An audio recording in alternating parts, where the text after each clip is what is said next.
All right. Again, ladies and gentlemen, we are here again to continue our obligation and endeavor as far as the understanding of criminology is concerned. So, welcome once again in the subject Introduction to Criminology. All right. So, uh, the topic.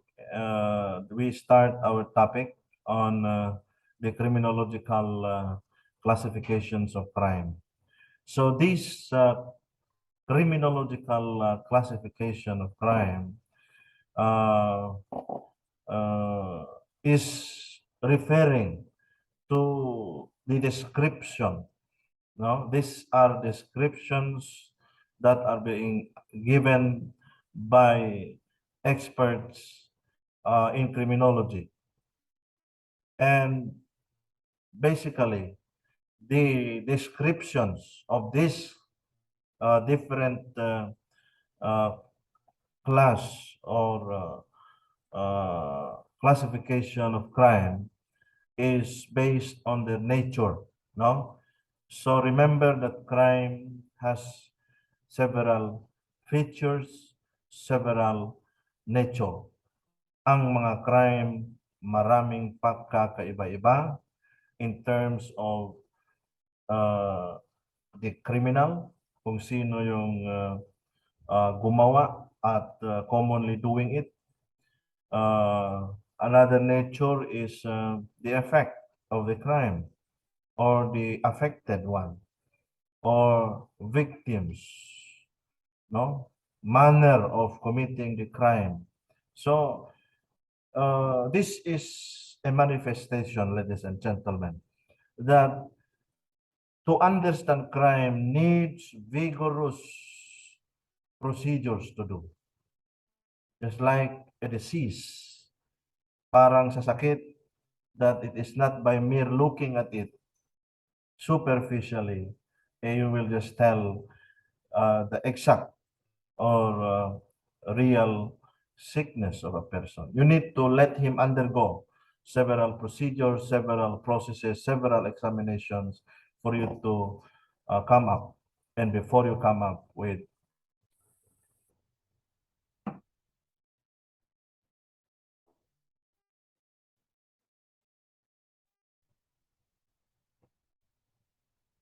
So what I am saying a while ago, as far as our topic in this simple presentation, is no less the criminological classification of crimes. No, so that is our starting point, and again, it includes other topics covering the material that I have given to you. So again, as I said a while ago, classifying crimes in criminology is like describing a crime by its nature. And what is the importance of describing or classifying crimes, especially in the study of crime?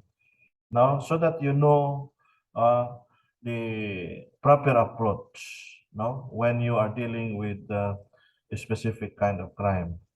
No, so by describing them, you are also providing the proper approach to solve such crime.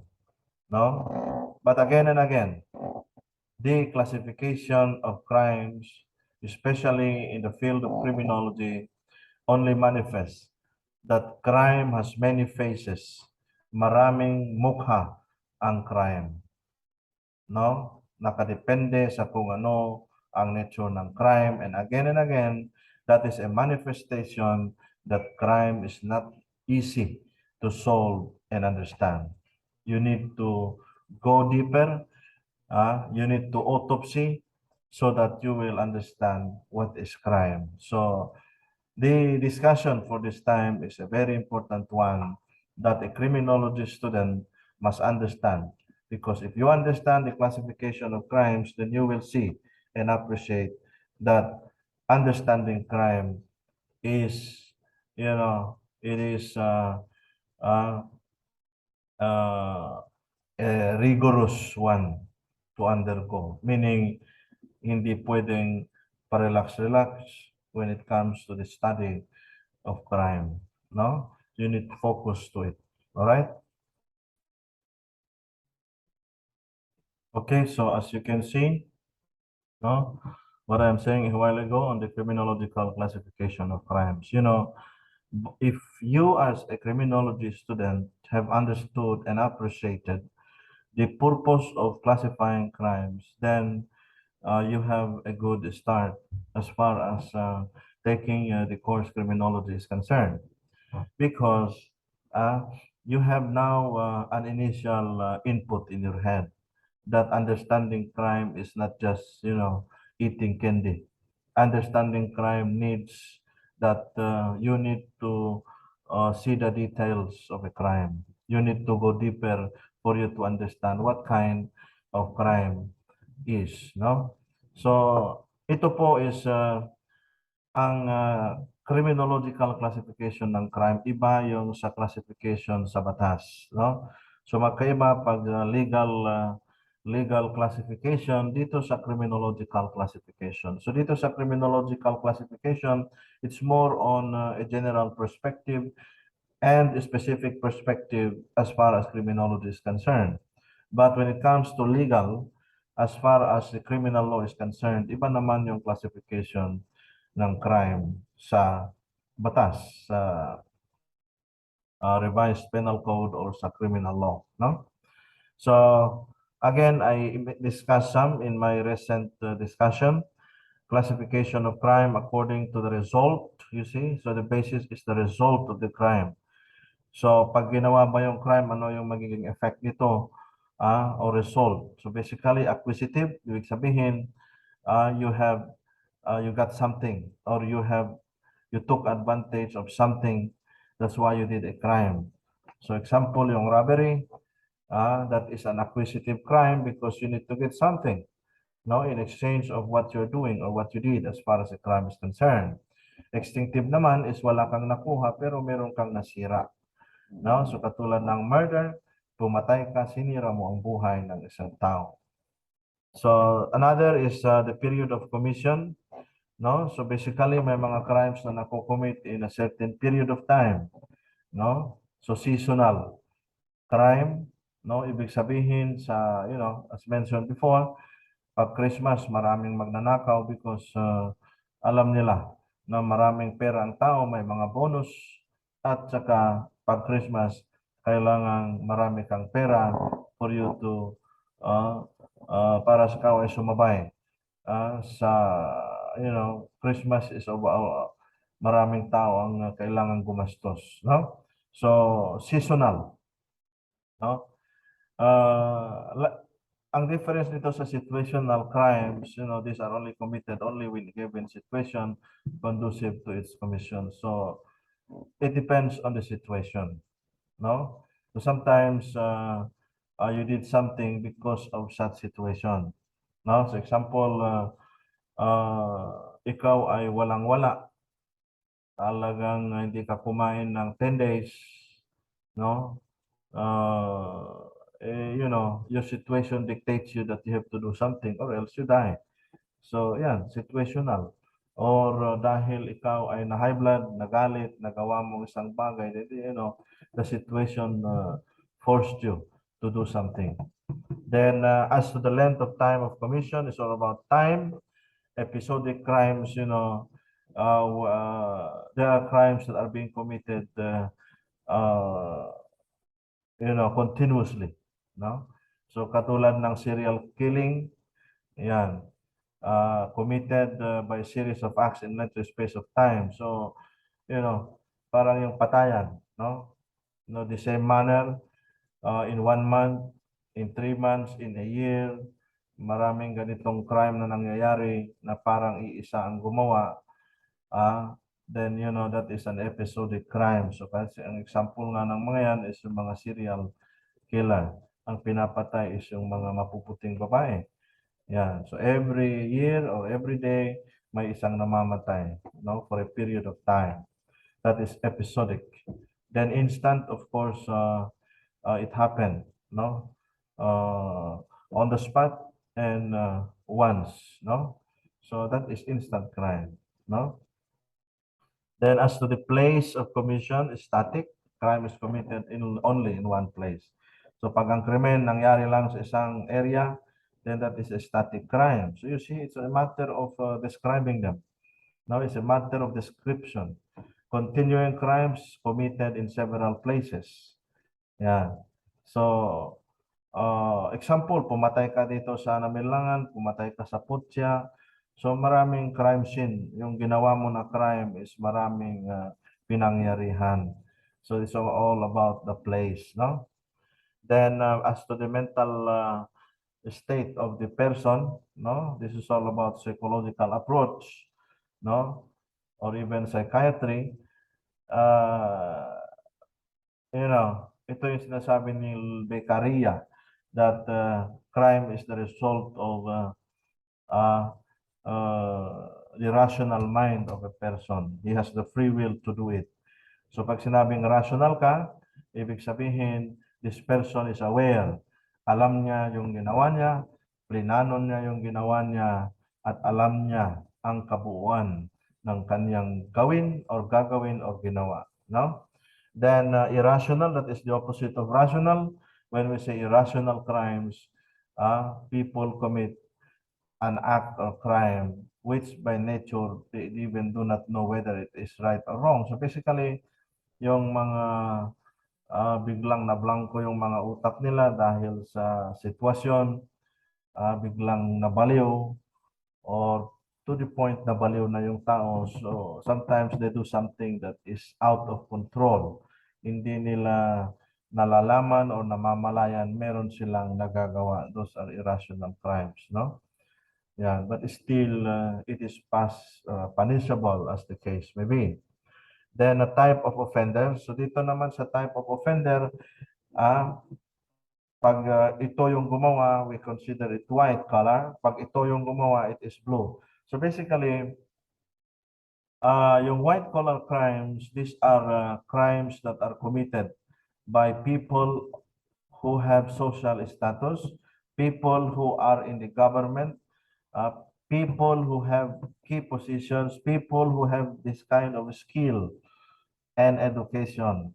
So, ang isang farmer na no read, no write, hindi pa nakapag grade 1 or even kinder, it is impractical, it is impossible for him to commit a crime of cybercrime. No, hindi siya makakakommit ng cybercrime because he has no skill and he has no profession related to this kind of crime, which is cybercrime. Pag cybercrime ang usapan, you need to have the skill related to computer before you do something, before you commit crime using computer. So that is all about white collar crime. Sometimes white collar crime is a professional crime.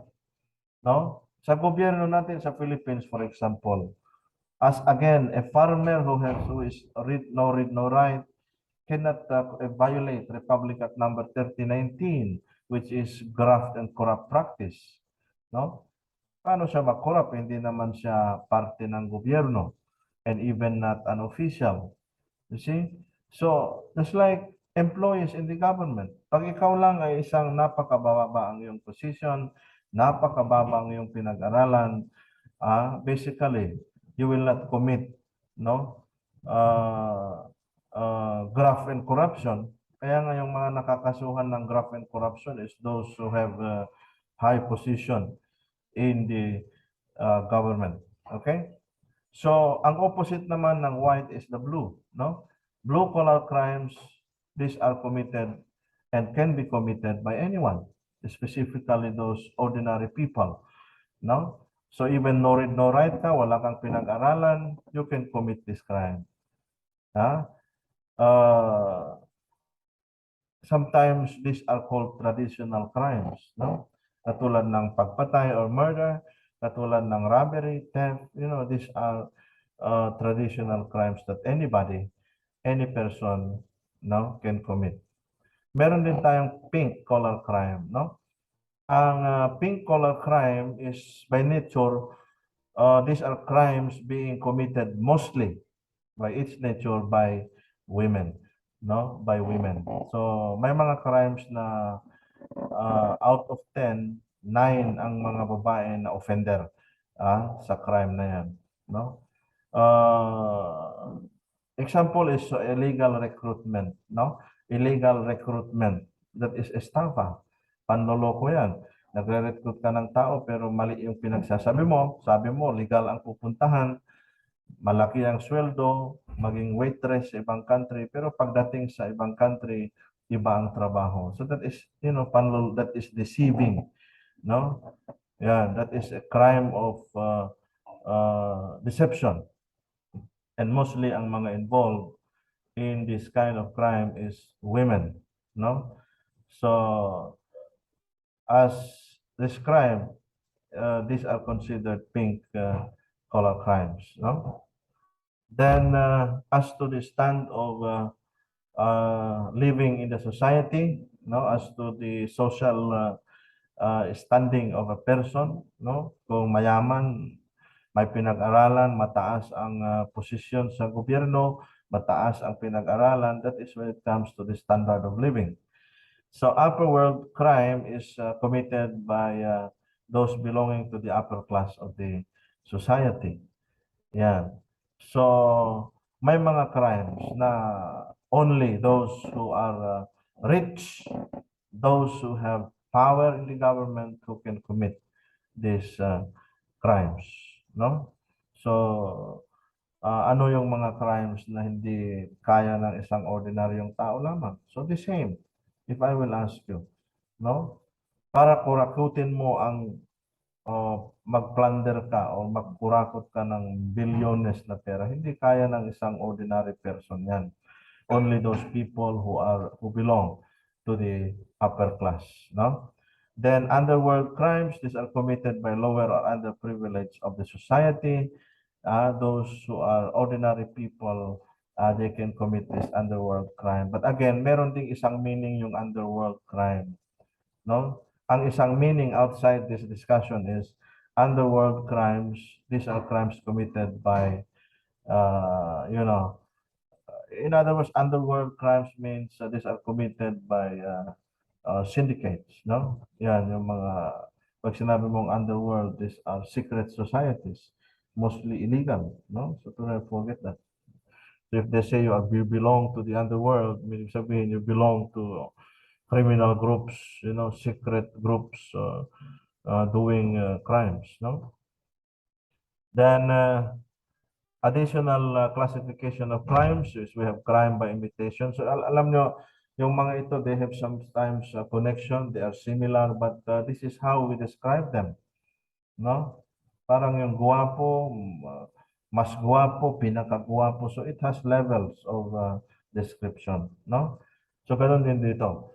So yung mga other classification of crimes, you have crime by imitation, no? You are just duplicating a crime committed by others. Ang nangyayari ito if the law enforcement or the criminal justice is not fully working or effective, ibig sabihin pag maraming pumapatay gamit ang motorcycle, yan mga riding in tandem, no?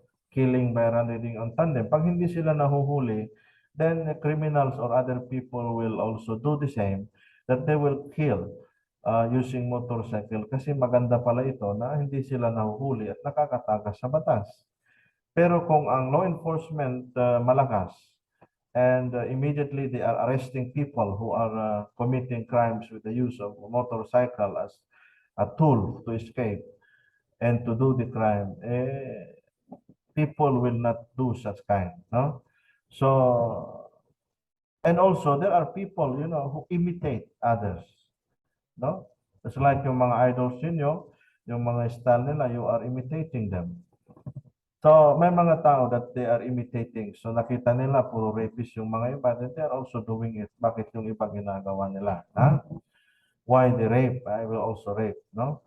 Crimes by passion, these are committed because of emotion. So, yan yung mga biglang nagagalit, yung mga masyadong emotional, kaya nakakagawa sila ng bagay na sometimes it is already a crime, no? For example, yung bigla kang nagalit, nanapak ka na, nakapagbitaw ka na ng masasakit na salita, then sometimes it is a crime. So service crime is also a crime rendering service to satisfy the desire of another. So katulad ng pagpatay mo, hitman, yung mga hitman na yan, they are committing service crime. They do something for others, no? Yeah. Traditional crimes committed every now and then.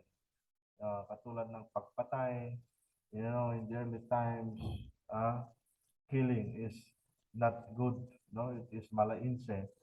At hanggang ngayon, nangyayari pa rin yan. Hindi katulad ng cybercrime. Cybercrime is not a traditional crime kasi walang ganyan noong unang panahon. Ngayon lang yan, okay? Then, crimes due to social change. Poverty crimes, yan.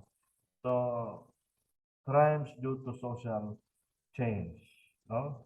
Dahil humihirap na ang buhay, yung isang matinong tao, nagiging drug addict, nagiging drug pusher, nagiging prostitute, and other deviances or crimes because of the change of social status, no? So, the environment, ito is environment affects a person, no? So, yan yung titignan natin, no? Kaya nga ang gobyerno, kung itong mga bagay na ito, no, if they will focus in understanding crime, then basically they will do programs, they will pass laws, and they will make, supports to people so that they will not be a criminal, no? Kaya dahil sa kahirapan, sabi nila, ano ang isang number one root cause of crime? It is poverty. So kahit napakabuti mong tao, but because of poverty, you will not survive if you will not eat. That is why sabi nga nila, walang batas if uh, sikmura na ang involved, no? But again, as a rational person, no, poverty should not be a reason for you to do something bad. Sabi nga nila, if you want to kill a fire, then do not set a fire, but you have to, or even do not use gasoline, because it will not solve the problem. Then emergency crime committed to take advantage of an abnormal situation. So maraming klase ng emergency crime. Yun nga ang example na isa rin. Dahil gutom na yung mga pamilya mo, hindi na sila kumain ng isang buwan, basically, because of your situation, you have to do something so that to cope with the situation. Kaya no choice ka na but to do something such as theft or robbery, no? Victimless crime, sometimes in criminology, there is no really a victimless crime. Wala naman talagang victimless crime. Lahat is my victim. Pero dito kasi sa victimless crime, basically, kaya tinawag na victimless, parang yung sugar-free, no? Nilalagay nila sa pagkain, sugar-free, pero may sugar pa rin, no? Or may nalalasahan ka pa rin sugar. So, it's a matter of description na yung product is at least konti yung kanyang hindi 100% na may sugar or maraming sugar. Ganon din sa victimless crime. No? It's a matter of description that in this particular crime or particular crime, there is no visible or actual victim. No? Kasi sa isang crime, dalawang involved, the offender and the victim. Pag pumatay ka, for example, there is a victim and there is an offender. Pero dito sa victimless crime, ang biktima is yourself, no? Nagsarili ka. And you are also the offender. For example, in drug cases or in drug use, no?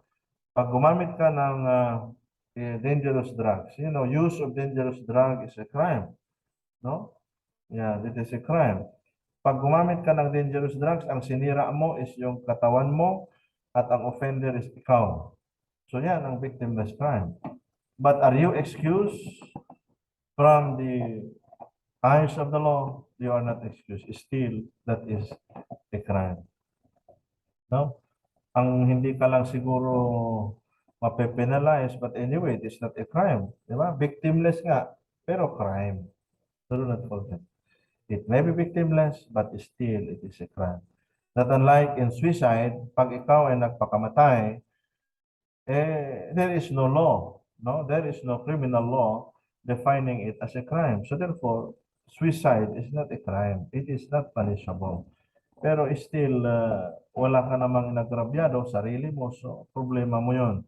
But again, I tell you, ladies and gentlemen, committing suicide, though it is not a crime, but still, suicide should never be an option to all of us. We must value our life, no? Marami dyan ang gustong mabuhay, pero walang magawa. It's their time. So, we must be happy and value this life.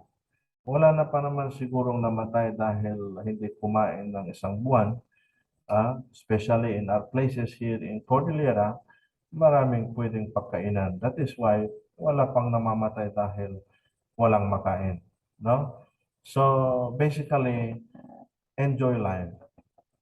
Pag may problema ka, I tell you, it's not you only who have problem. You may have a serious problem, but another person have a higher serious problem, no?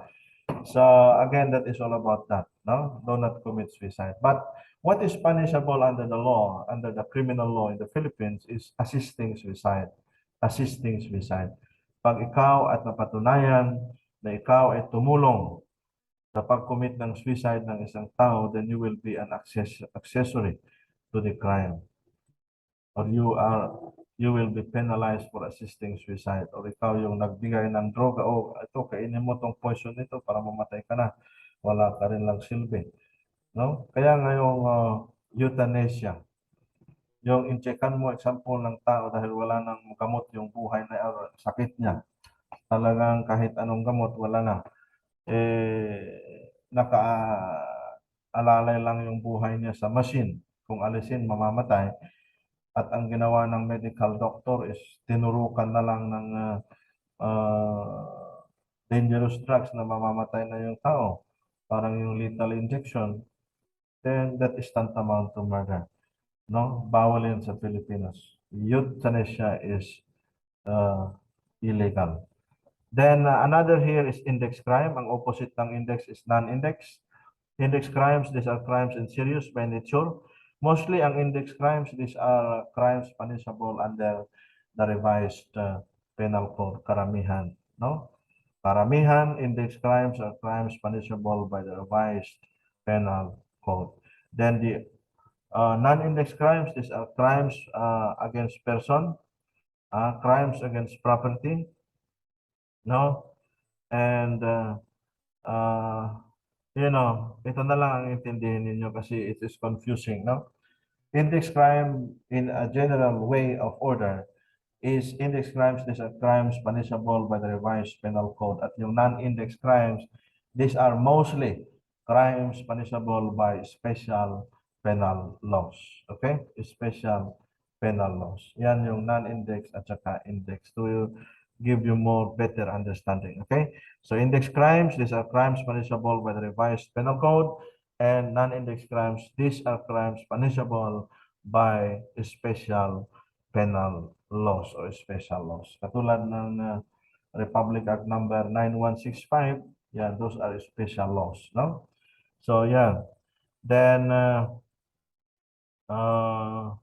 itong crime volume, this is just a computation about kasi itong index at saka non-index crime ginagamit ng law enforcers natin, especially sa PNP, for them to get the crime volume or crime rate of their area, no? So kung gusto mo makuha yung crime volume, you can add the index, the total index crime plus the non-index crimes, then there you have now the crime volume in a certain area like Alfonso Lista. So kung gusto mo namang makuha ang crime rate, so basically, ganun din, no? The total crime volume for 12 months times 100,000, no? uh, population of region or country. Yeah. Then if you want to get the crime solution efficiency, kung paano mag-responde at mag-resolve ng kaso ng ang police in a certain area, yeah, crime solved divided by crime volume times 100. Makikita mo kung gaano sila ka-effective. So, again, itong non-index at saka index crime, this is just a classification of crimes, no? Based on its nature, no? So, sabi ko nga kanina, no, commonly, baka makita nyo yung iba dyan sa index is may mga punishable naman ng special law, but in a general sense, no? Generally speaking, index crimes are crimes punishable by the RPC, and the non-index crimes, these are crimes punishable by special laws. No? So do not forget that. At ano ang importance niyan? Ito ang ginagamit to get the crime volume, crime rate, and crime solution efficiency. At itong crime volume and rate, importante yan sa PNP para makita nila kung ano yung problema sa crime, ano yung magiging response nila, at ano yung effect ng ginagawa nila at the efficient, no? So, yan. Then, itong cybercrime as another classification of crime, also known as computer crimes, this is a modern kind of crime, no? This is not traditional. So, cybercrime is a crime that is using the cyberspace, the information technology, and computer in internet in order to commit a crime. So, they're using computer, the internet, the information technology, the cyberspace as a tool in committing a crime. At ito ang pinakamadali at mahirap ma-detect ng law enforcer. No? Madali ito sa criminal to commit the crime at madali niyang maitago yung sarili niya, pero mahirapan din ang pulis pag mahina ang cybercrime investigation and resources in a certain unit. No? So yan, net crimes and computer crimes, pakibasa yan.